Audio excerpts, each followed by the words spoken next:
అందరికీ నమస్కారం. ఈరోజు మన గౌరవ అతిథులు deputy chief minister Pawan Kalyan గారు వస్తున్నారు. పూటకో మాట అది నోరాలేక తాటి మట్ట అని చెప్పి యావత్ ప్రజానికి అందరూ కూడా అనుకుంటున్నారు. మా అయ్యగారు మొన్న కాకినాడ వెళ్ళి ఏదో మాట మంత్రి కార్యక్రమం అని పెట్టి ఏదేదో వాగేశాడు. మరి నాకేమీ అర్థం కావడం లేదు. ఇతనికి మతి భ్రమించిందేమో. లా అండ్ ఆర్డర్ గురించి చాలా ఇబ్బంది పడిపోతున్నాడట. ఆయన అందరికీ వార్నింగ్లు ఇచ్చేస్తున్నాడు. అధికారులకు చెబుతున్నాడు, అనధికారులకు అందరికీ వార్నింగ్ ఇచ్చేస్తున్నాడు. ఇక ముందు ఎలా ఉంటుందో చూపిస్తాడంట ఆయన యొక్క విశ్వరూపము. మరి సిగ్గు లజ్జ ఇడిచిపెట్టేసి డిప్యూటీ చీఫ్ మినిస్టర్ అంటే ఏదో రాష్ట్రపతో లేకపోతే హిట్లరో అనుకుంటున్నాడు. సిగ్గు లజ్జ ఇడిచిపెట్టేసి ఈ మధ్య జరిగినటువంటి సాయి కృష్ణ లాకప్ డెత్ గురించి గాని ఆ సిఐ నాగరాజు గారి గురించి కానీ మాట్లాడకుండా ఏదేదో మాట్లాడేస్తున్నాడు.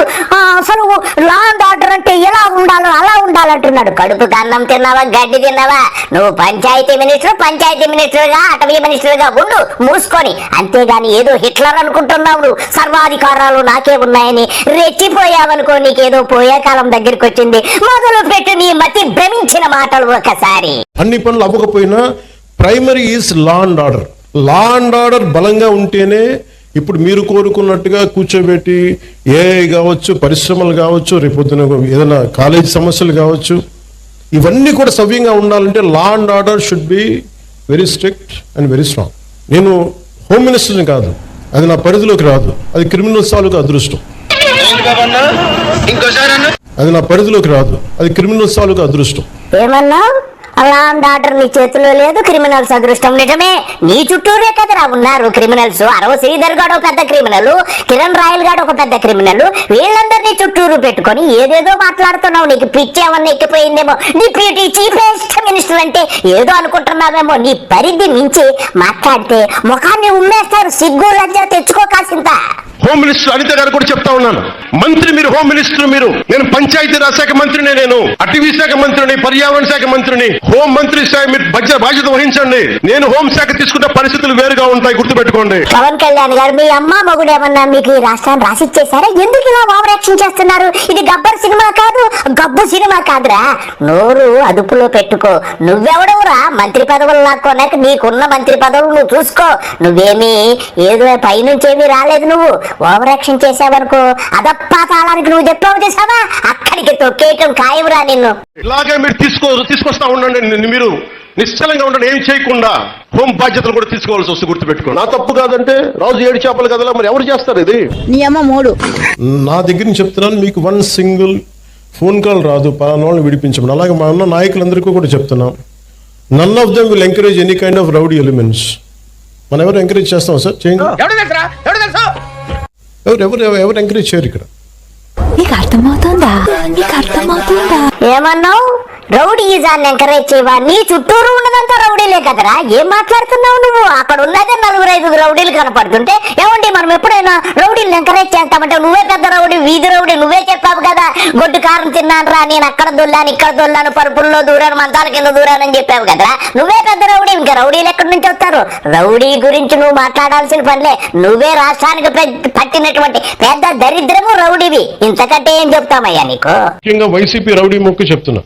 మీరు వచ్చి మేము రక్తాలతో తడిపేస్తాం, బయటకు వచ్చాక మేము కోసేస్తాం, కుత్తుకులు కోస్తాం అంటే మీరు భవిష్యత్తులో ప్రతి వైసీపీ గుండాకే చెప్తున్నాను, మీరు కనుక మా ఇష్టారాజ్యంగా చేస్తాం, భవిష్యత్తులో మేము వస్తాం, మా ప్రభుత్వం వస్తాయి నేను చెప్తున్నాను.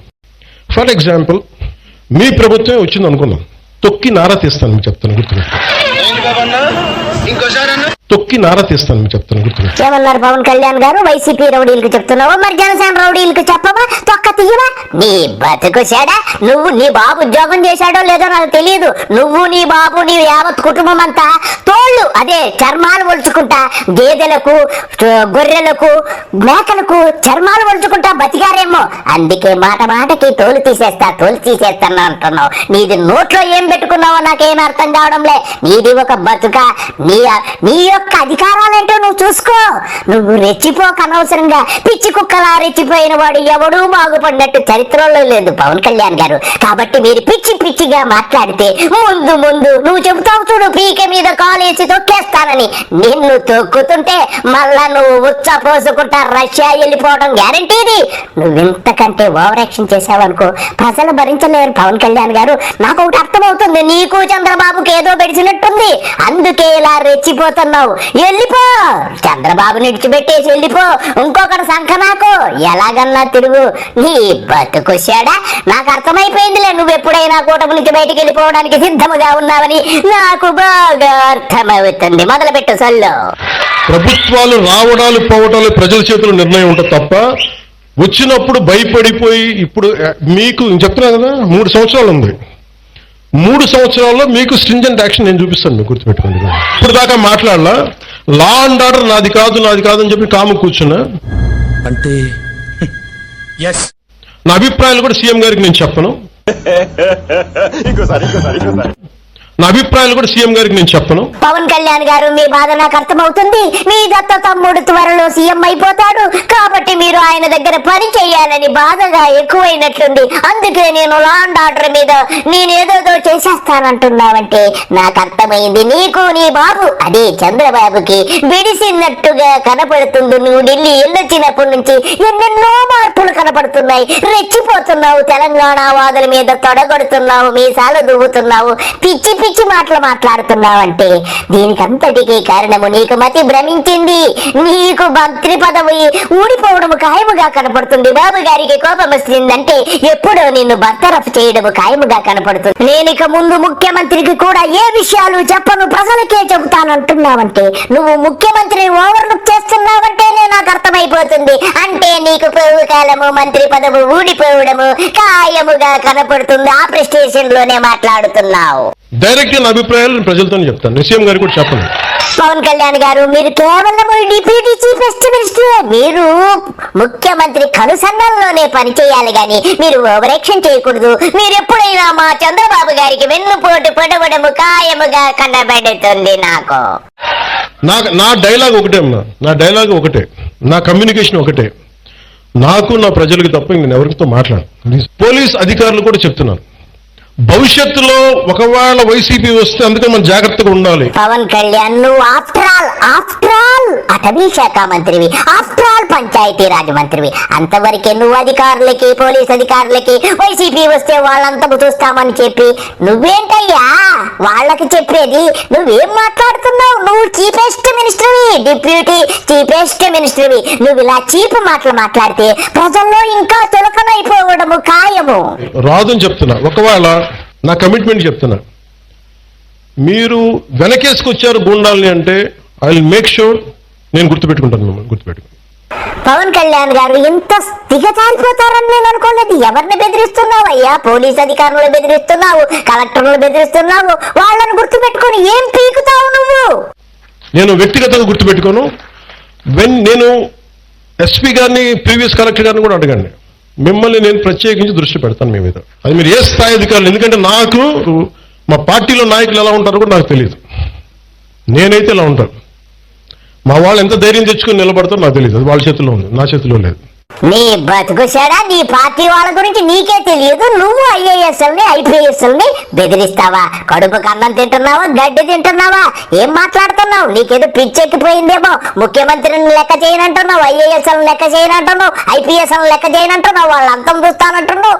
నీ కార్యకర్తల గురించి నీకు తెలియదు అంటున్నావు. నీ ఎమ్మెల్యే గారి గురించి నీకేమి తెలియదు. ఆడు ఎన్ని రాచలీలలో ఆడి ఎన్ని పోరం బొకేసాలు ఎత్తన్నా నీకేమీ తెలియదు. నువ్వు మాత్రం గుడ్డలు ఇప్పుకుని డ్యాన్సులు వేసుకుంటా, సినిమాలు చేసుకుంటా, చెక్క భజనలు చేసుకుంటా బతుకుతున్నావు. నీది ఒక బతుకతో నీ బతుకొచ్చాడా? పవన్ కళ్యాణ్ గారు, మహిళలకు గౌరవం ఇవ్వాలి, అది ఇది అని సొల్లు కబుర్లు చెబుతావు. కడుపు కన్నం తిన్నావా లేదా? ఒక్కసారి నీ జన సైనికులు అనేటువంటి సైకోలు ఏం చేస్తున్నారు ఒక్కసారి విన్నావా? వాళ్ళు ఏమేం ట్రోలింగ్ చేస్తున్నారు ఈ ముస్లిం మహిళా జర్నలిస్ట్ మీద హైదరాబాద్ లో రకరకాలుగా ట్రోలింగ్ చేస్తూ వాళ్ళ తల్లిదండ్రులను నానా బూతులు తిడుతుంటే మరి నీ చెవులకెక్కువ? నీ అమ్మా బాబుని ఎవడన్నా ఏమన్నంటే రెచ్చిపోతావు. మరి నీ అమ్మా బాబు లాగే వాళ్ళ అమ్మా బాబు కాదా అని చెప్పి యావత్తు తెలంగాణ సమాజం అడుగుతుంది. చెప్పండి అమ్మా మీరు. నేను ఆ రోజు ఒక ప్రశ్న వేసినందుకు నేను గౌస్ పాషాకి చెల్లెల్ని అయిపోయినా, ఒక పాకిస్తానీని అయిపోయినా, ఆఖరికి దేశద్రోహిని అయిపోయినా. నేను ఎక్కడ ఒక బాంబు వేయలే, ఎవరిని చంపలే, ఏం అమ్మలే, డ్రగ్స్ కూడా ఏం చేయలే. ఇక్కడ అమ్మాయిలను తీసుకుపోయి వేరే దేశాలకు, బంగ్లాదేశ్ అక్కడ అమ్మలే. అయినా సరే నేను దేశద్రోహుల జాబితాలో నేను చేరిపోయినా. అయినా నాకు బాధ లేదు. కానీ నన్ను ఎంత చేశారో చేయండి, కానీ ఈ బుర్కా అనేది ముస్లింలో బలిసినోళ్ళు వేసుకునేది అనుకుంటే మాత్రం ఈ పొరపాటే. బుర్కా అనేది నిజంగా మా పేదరికాన్ని కూడా దాచుతుంది. అది మీకు తెలియదు. రోజు ఒక డ్రెస్ మెయింటైన్ చేయాలి, ఆ లగ్జరీ మెయింటైన్ చేయాలంటే మా తోటి కాదు కొంతమందికి. దట్ నాలాగా కుటుంబాన్ని కోల్పోయిన అమ్మాయికి అయితే ఇంకా కష్టం. ఆ లైఫ్ ని నేను మెయింటైన్ చేయలేను. నన్ను తిట్టండి, ఎంత తిడతారో తిట్టండి.